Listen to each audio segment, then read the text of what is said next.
Welcome to another edition of Men on Trek. Tonight, top 5 red shirts. Top 5 red shirts. Admiral red shirt. I'm not in the running. Oh, that's right.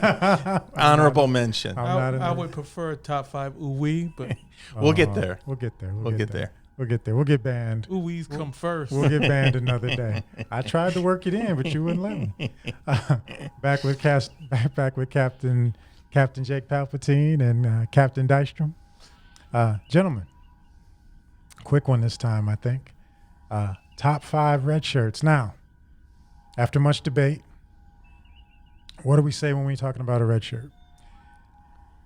Now, we all know, we're all into Star Trek. We know that the red shirts in the original series were support, engineering, and security. But we all really know that we're talking about security. Mm. And why are we talking about red shirts and security? Because they get burned down. Get burned down. Because bad things happen. Some of them get burned down in a way that actually defines what a red shirt is. Yes, absolutely. And shows us, as we'll see in the list, it shines a light on the larger canon of what is it that you actually feel when somebody disintegrates you too as well. So Absolutely. yeah. So let's get into it. After a blue ribbon panel has determined number 5, coming in at number 5. Do we want to do that first, or we want to put the exclusions in first? No, I think we can touch on that at the end. Okay. Yeah. Some kind of way. Yeah. Coming in at number 5, Lieutenant Leslie, killed apparently in obsession Mm-hmm. by the salt monster. Well, by the creature in obsession. We picked Lieutenant Leslie because when you think about a red shirt being killed, Lieutenant Leslie is that quintessential red shirt death. Yeah, a lot of his deaths lacked heroics. Yes. He was on a race cycle from episode to episode of just getting wasted. Yeah. Lieutenant Leslie miraculously returns from the dead to also appear in by any other name. Mm-hmm. For those trivia fans out there. So Lieutenant Leslie coming in at number 5 for being the red shirt that you think of when a red shirt dies. For all of you who want to travel through space, you might have an ignominious death. Yeah, that's the thing about him too. He's not particularly standoutish. No. Like if you showed his face, he's kind of got that common look of what a red shirt that's going to die looks like. A lot of our other red shirts on this list, some of them are actually, they're good-looking actors and they're recognizable and they actually have a name. I mean, he's got a name too, but I don't think there are very few people I think that would recognize. There's a whole bunch of deaths without names. That's it. Yeah, he's almost the nameless death red shirt. And I agree with you. I think no one would notice him alive, but everybody knows who he is when he's dead. That's it. Yeah. Everybody knows him when he's dead, right. Especially when he's pasty white. Yeah. Remember when we were talking about court-martial and we were saying what happens if a crewman dies, you just put it in a report. Yeah. Right. You just keep on rocking, no big deal. Yeah. Right. Lieutenant Leslie, down on the ledger again. 3-car funeral, Leslie is. Yeah. Not a lot of people showing up for him. Yeah. Yeah. Not a lot of people in the chapel. Nope. Number 4? We ready for number 4? Number 4. Ensign O'Hillary. One near and dear to the MOT crew. Yes. Why? Because Ensign O'Hillary died for science. That's right. He did. He proves. Yes, he does. He proves that you feel it. Yes, death by phaser or other such weapon, disruptor, what have you. Gorn disruptor. It's painful. In Star Trek. Painful. Is painful. Yeah. Who was Ensign O'Hillary, you ask? Well, we refer to you to Arena. Mm-hmm. And that stout young man that got fried in the beginning of the episode. Wasn't he the one that goes, "Hey, they're over there"? Yeah, by a disruptor mortar. By a disruptor mortar, yeah. And he sizzles for a few seconds on screen before he disappears. Yeah, but you can see in his face like there's no implosion. There's no faster than your mind can process. No, he knows. He takes those hit. He feels those hit points leaving his body. He knows. Being eaten away. Absolutely. That hit point counter is going, and he's there. He knows. Gentlemen, Ensign O'Hillary, one of our favorites. Yeah. Thank you, Hillary. Thank you for taking one for the team. Thank you for your service. Thank you for your service. Thank you for taking one for the team. Number 3, one of my favorites. Mm-hmm. Montgomery. Anybody that can take on a Commodore in a one-on-one. Oh, yeah. And come out on top. And, of course, we're talking about the red shirt and Doomsday Machine. He didn't come out on top. He got beat. He got tricked by an old man. That's what Yeah, happened. he still got beat. That's what happened. Yeah, I know. What Age happened? But I'll tell you, if you Age just, and treachery. it's on YouTube and you can just watch that fight. And I'll tell you, I would say it's probably the best fight. It is. In the whole original series. And it is one of the cleanest, best choreographed. Yeah. That first cough backhand, whirling backhand that he takes from Decker. Yeah, it wasn't just a judo chop. No.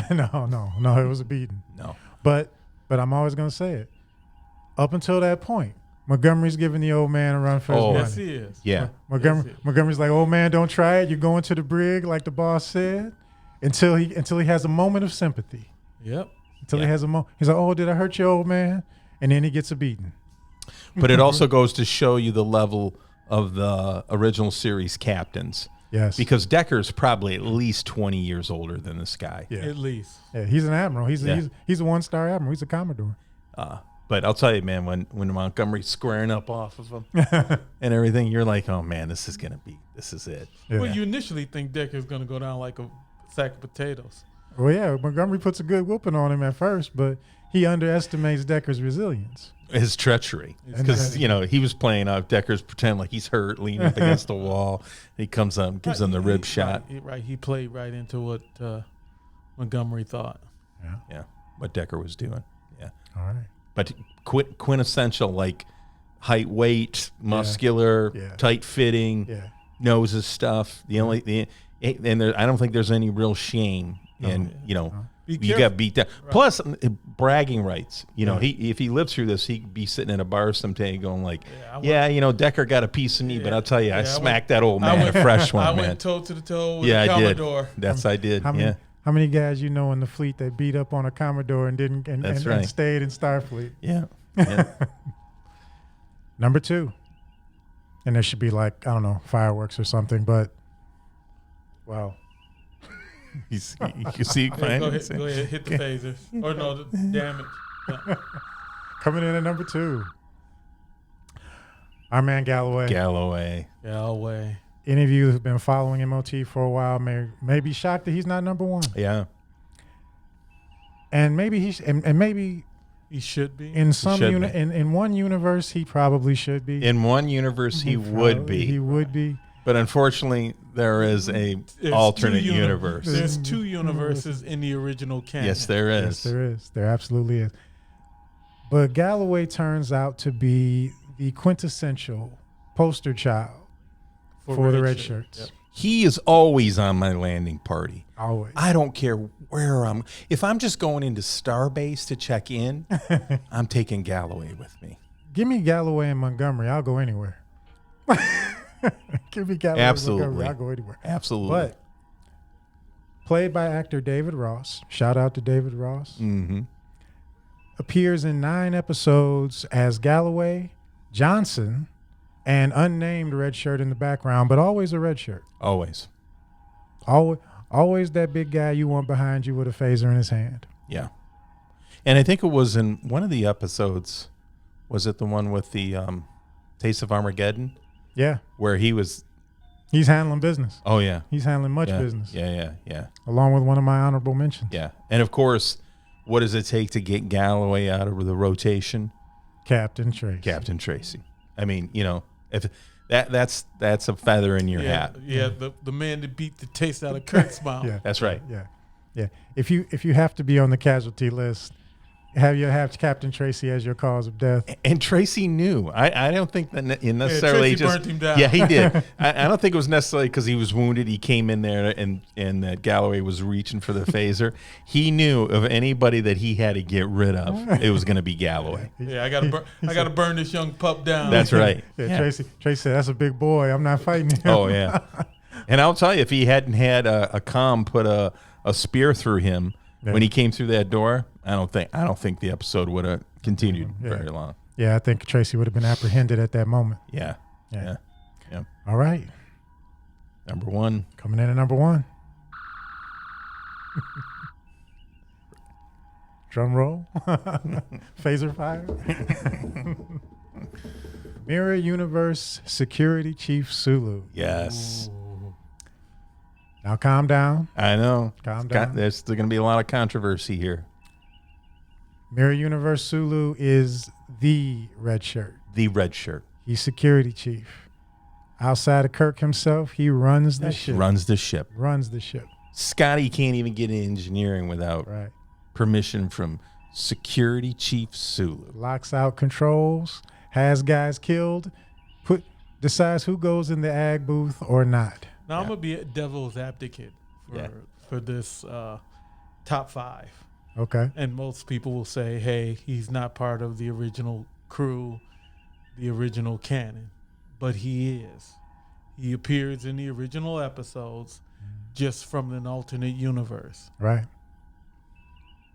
And we talk a lot about the alternate universe Spock as like not my Spock, not my problem. So we have Sulu is a problem. Yeah, we've pulled that alternate universe very firmly into the canon of Men on Trek. Of that, absolutely. These are real characters to be discussed and talked about. And I'll tell you, when we pulled that image up and we were talking about it, we had some heartache about it because we're like going like, well, but if you distill it down to like he's security chief Sulu. What makes a red shirt? He is it. Yeah.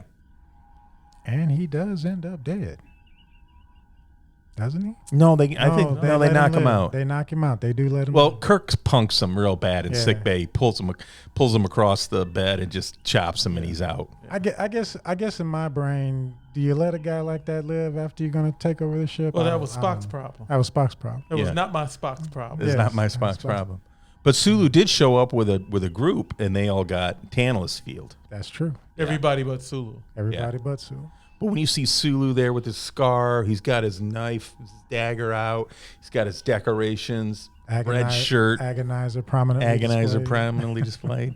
I don't know how you get. I don't know how you get more red shirt than that. And Jake brought up a good point. Sulu's the only guy that wore all 3 colors throughout the series. Mm-hmm. In the pilot, he's wearing blue, gold most of the time. The Sulu we know. And the man of the hour, number 1 red shirt, Evil Sulu from Mirror Universe. Security Chief Sulu. Well, everybody's evil in Mirror, so. Yeah. Some more evil than others. Yeah. Sulu was extra evil with cheese. No, he just fits in Mirror perfectly. He's a quintessential Mirror. He was that good conniving so-and-so. Yeah. So there we go. Even Kirk was tantalizing people. Mm-hmm. He wasn't tantalizing. He was tantalizing. Same thing. He was hocus pocusing. Do we want our honorable mentions? A few honorable mentions. Yeah. So those characters who are red shirts that we didn't count as red shirts. Captain? Well, Scotty's technically wears a red shirt, but he's part of command crew. Part of command crew, and he's not security. Security. But see, in certain episodes, they kind of use him that way. Yeah. He seems to. He's engineering. Yeah, he is engineering, but in certain episodes, he steps into that space. So, Uhura. Yeah, technically a red shirt. The most reliable red shirt on the ship. You could argue. Yeah. But she's not part of security. Not part of security. One of my honorable mentions was Yeoman Tamura from Taste of Armageddon, because she stood next to Galloway and handled the disruptor with flair and panache. Any more honorable mentions? You had a Commodore in there. Oh yeah, my personal role model. That's right. Commodore Stone. Commodore Stone rocking a red shirt. Court martial. Yeah. Red shirt admiral. Yeah. Where do you think I get it from? But technically not security. Put Kirk in his place. Put the man on trial. Try to give the man a plea bargain. Yeah, it's like, Admit you're nothing, and Yeah. we'll just keep you around. yeah, we'll let you drive a garbage hauler. Let you drive a Bert. garbage hauler. You won't go to prison. Yeah. So, any more honorable mentions? Any more hot takes? All right, that's it.